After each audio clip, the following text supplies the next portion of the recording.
আমার সেই গল্পটা এখনো শেষ হয়নি। শোনো, পাহাড়টা আগেই বলেছি ভালোবেসেছিল মেঘকে, আর মেঘ কিভাবে শুকনো খটখটে পাহাড়টাকে বানিয়ে তুলেছিল ২৬ বছরের ছোকরা, সে তো আগেই শুনেছ।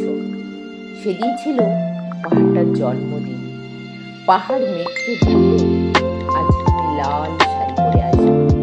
মেঘ পাহাড়কে বললে, আজ তোমাকে স্নান করিয়ে দেব চন্দন জলে।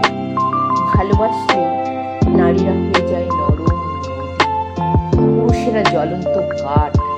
সেইভাবে মেঘ ছিল পাহাড়ের আলিঙ্গনের আগুন, পাহাড় ছিল মেঘের জলে। হঠাৎ আকাশ জুড়ে বেজে উঠল ঝড়ের জগঝম। ঝাঁকড়া চুল উড়িয়ে ছিনতাইয়ের ভঙ্গিতে ছুটে এলো এক ঝাঁক হাওয়া। মেঘের আঁচলে টান দিয়ে বললে, ওঠ ছুরি, তোর বিয়ে। এখনো শেষ হয়নি গল্পটা।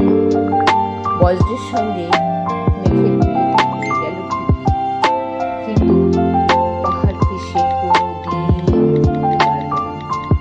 বিশ্বাস না তো চিরে দেখতে পারো পাহাড়টার হাড় পাঁজর, ভিতরে থই থই